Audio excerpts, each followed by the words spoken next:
Hello everyone, hope you all are doing good in your studies. तो आ गया है part 48 staff nurse exam preparation. तो मैं ऑलरेडी 47 पार्ट्स बना चुकी हूँ और मैंने 4 सिस्टम्स जो हैं उसके एमसीक्यूज़ करा दिए हैं, डाइजेस्टिव सिस्टम के, रेस्पिरेटरी सिस्टम के, एंडोक्राइन सिस्टम के और मैंने रीनल सिस्टम के। चारों को एमसीक्यूज़ जो most important and repeated MCQs है वो करा दिए हैं। तो आज हम करेंगे इम्यून सिस्टम से रिलेटेड एमसीक्यूज़। ये वही एमसीक्यूज़ हैं जो कि बहुत बार रिपीट हो चुके हैं, इंपॉर्टेंट हैं नॉर्सेट के पॉइंट ऑफ व्यू से, ईएसआईसी के और अदर नर्सिंग ऑफिसर के एग्ज़ाम्स के लिए। और अगर आप अपनी नॉर्सेट 5 की तैयारी मेरे से करना चाहते हैं तो आप मेरे को कमेंट सेक्शन में लिख सकते हैं।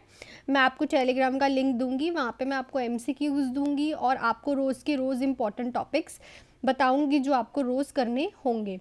और उसका प्राइस बहुत मिनिमल है, दैट इज़ 299। और अगर आपको अकेले एमसीक्यूज़ चाहिए तो आप वो भी मेरे से बाय कर सकते हैं, उनका प्राइस भी मिनिमल है। So without any delay start करते हैं with our first question. All of the following are organs of lymphatic system except, कह रहा है इनमें से सब लिम्फेटिक सिस्टम के ऑर्गन हैं बट एक नहीं है।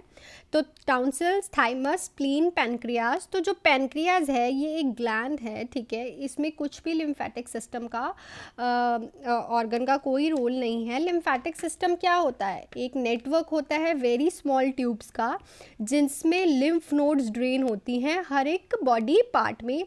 तो इसके जो मेजर पार्ट्स हैं और टिश्यूज़ हैं वो कहाँ होते हैं? बोन मैरो में होते हैं, स्प्लीन में होते हैं, थाइमस में होते हैं, लिम्फ नोड्स में होते हैं, टाउंसिल्स में होते हैं, बट पैनक्रियाज में नहीं होते। नेक्स्ट है what is the immediate treatment of anaphylaxis. अगर एनाफिलेक्सिस हुआ है किसी को एलर्जिक रिएक्शन तो उसका इमीडिएट ट्रीटमेंट क्या है? एड्रेनालिन, एट्रोपिन, बेंजोइल पेनिसिलिन या फिर हाइड्रोकोर्टिसोन। तो अगर किसी को भी एनाफिलेक्सिस रिएक्शन होते हैं, आपने देखा होगा जब आपने अपना वर्क किया है क्लिनिकल एरिया में कि जब भी किसी को एनाफिलेक्सिस रिएक्शन होता है तो उस पर्सन को क्या लगता है? एड्रेनालिन लगता है। एड्रेनालिन को हम क्या बोलते हैं? एपिनेफ्रिन भी बोलते हैं। क्या बोलते हैं? एपिनेफ्रिन भी बोलते हैं। ये क्या होता है? इमीडिएट ट्रीटमेंट होता है एनाफिलेक्सिस का। ये क्या करता है? स्टिमुलेट करता है किनको? अल्फा एड्रीनो रिसेप्टर्स को। किसको? अल्फा एड्रीनो रिसेप्टर्स को, जो क्या इंक्रीज करते हैं पेरिफेरल वास्कुलर रेजिस्टेंस, जिससे क्या होता है? जो इम्प्रूवमेंट हो जाती है ब्लड प्रेशर में और उसके पेरिफेरल वेजोडाइलेशन हो जाती है और कोरोनरी परफ्यूजन हो जाती है।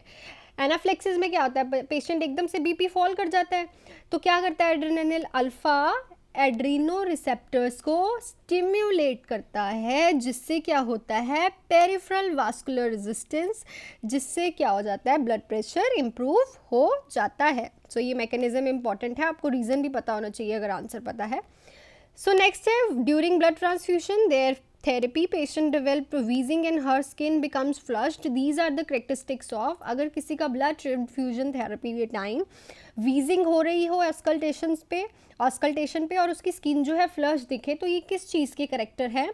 तो ये जो करेक्टर्स होते हैं ये किसके हैं? एलर्जिक रिएक्शन के करेक्टरिस्टिक्स हैं, ठीक है। हेमोलिटिक के नहीं हैं, ट्रांसफ्यूजन के नहीं है, थ्रोम्बोस के नहीं है। आपने देखा होगा कि किसी पेशेंट को वीजिंग एंड फ्लश्ड फेस दिख रहा है उसको, so this is a allergic reaction of the blood transfusion. Next question है the nurse is caring for a child who is taking corticosteroids for SLE. SLE means systematic lupus erythematosus, ठीक है। Carefully monitors child condition because the nurse is aware that corticosteroids can have what major action. तो एक nurse है वो SLE वाले child की take care कर रही है और वो कॉर्टिकोस्टेरॉइड्स ले रहा है बच्चा। तो नर्स किस चीज़ के लिए अवेयर रहेगी? क्योंकि कॉर्टिकोस्टेरॉइड्स क्या रिएक्शन करते हैं major? They increase liver enzymes, they can mask a sign of infection, they cause bone marrow suppression, the decrease renal functions. तो जो कॉर्टिकोस्टेरॉइड्स हैं वो साइन ऑफ इन्फेक्शन को मास्क करते हैं बिकॉज जो कॉर्टिकोस्टेरॉइड्स है किस पे वर्क करते हैं? हमारे इम्यून सिस्टम पे। ये इम्यून सिस्टम को क्या कर देते हैं? क्या करते हैं? इम्यून सिस्टम को सुप्रेस करते हैं। तो अगर हमारा इम्यून सिस्टम ही सप्रेस हो गया तो इट मीन्स जो क्या है? इन्फेक्शन होने के बहुत ज़्यादा चांसेस है। तो जो इम्यून सिस्टम है वो इन्फेक्शन का जो रिस्पॉन्स करेगा वो बिल्कुल ही ख़त्म हो जाएगा और वो एकदम हाइड कर लेगा sign and symptoms of infection को, हमने पता ही नहीं चलेगा उस पेशेंट को इन्फेक्शन हुआ है। तो इसलिए हम उसके मास्क का मतलब इस ऑप्शन में मतलब है हाइड करना, हाइड कर देगा साइन ऑफ इन्फेक्शन को, क्योंकि इम्यून सिस्टम सुप्रेस है।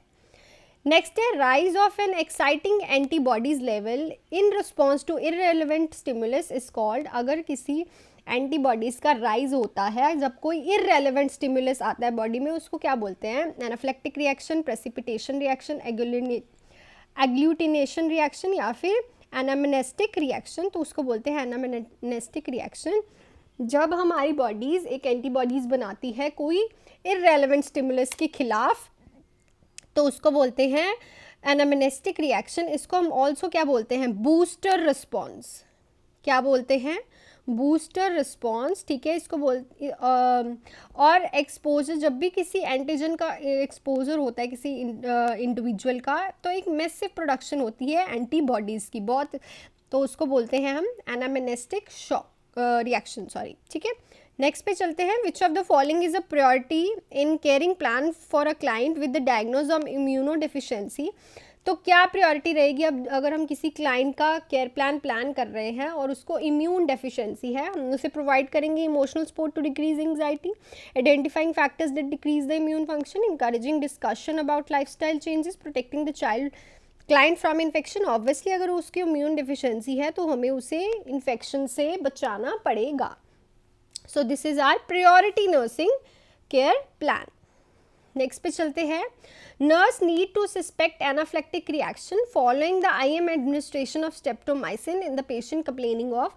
अगर किसी पेशेंट को स्ट्रेप्टोमाइसिन गई है IM, तो हमने सस्पेक्ट करना है कि कहीं उसको एनाफ्लेक्टिक रिएक्शन तो नहीं है। तो हमें कैसे पता चलेगा? पेशेंट किस चीज़ की कंप्लेन करेगा? कहेगा कि oedema and itching at the injection site है, इंक्रीज इन ड्यूरेशन हो रही है, या फिर इंक्रीज इन बॉडी टेम्परेचर है, या फिर वर्टाइगो है। तो वो पेशेंट किस चीज़ की कंप्लेन करेगा? Oedema and itching at the injection site की। तो हमें पता चलेगा कि उस इंजेक्शन से एनाफ्लेक्टिक रिएक्शन जो है सस्पेक्ट हो रहा है, ठीक है। Which of the following diagnosed test is considered as a golden standard for confirmatory HIV test? most repeated and important question. तो इनमें से गोल्डन स्टैंडर्ड और कन्फर्मेटरी टेस्ट किसको बोलते हैं HIV इन्फेक्शन का? ELISA test, tridot test, western blot test, polymerase chain reaction. तो इसमें से जो कन्फर्मेटरी टेस्ट होता है वो कौन सा होता है? वेस्टर्न ब्लॉट टेस्ट, ठीक है। इसमें क्या होता है? फॉलोअप टेस्ट होता है कंफर्म करने के लिए कि एंटीबॉडीज़ अगेंस्ट जो है वो बनी हुई हैं HIV वायरस के, ठीक है। इसका टेस्ट को गोल्डन स्टैंडर्ड टेस्ट कहा जाता है HIV इन्फेक्शन को कंफर्म करने के लिए। याद रखना, लोग एलिजा टेस्ट पे लगा जाते हैं, but no, it's a western blot test. Which among the following is the most appropriate invention to prevent to progression of HIV to AIDS? तो हम कैसे most appropriately intervention लगा के HIV को AIDS में convert होने में रोक सकते हैं, मतलब progression? Monthly plasmapheresis, abstinence, compliance with complete therapeutic regime, monthly blood test। तो देखो, अगर हम complete therapeutic regime करेंगे, ठीक है, मतलब जो थेरेपी चल रही है, जो मेडिकेशन चल रही है, उसको प्रॉपरली फॉलो अप करेंगे, तो HIV का प्रोग्रेशन एड्स में होने में थोड़ा अप्रोप्रिएट बैठता है ये इंटरवेंशन, ठीक है। जो चीज़ डॉक्टर ने कहा है जैसे लेनी है, कंप्लाइंस करना है, मतलब थेरेप्यूटिक जो उसका इलाज चल रहा है उसके हिसाब से उसे सारा काम करना है। नेक्स्ट क्वेश्चन है, risk for vertical transmission of HIV is most during the. तो HIV का वर्टिकल ट्रांसमिशन कब होता है? एंटीनेटल में, इंट्रानेटल पीरियड में, पोस्टनेटल में, ब्रेस्ट फीडिंग में।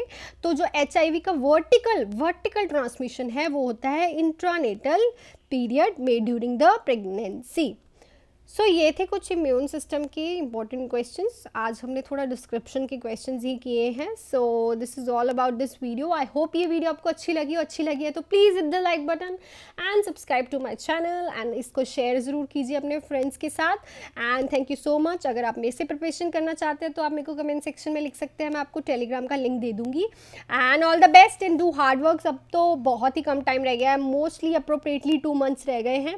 सो बहुत ही अच्छे से स्केड्यूल बनाइए, पढ़िए, एंड ऑल द बेस्ट।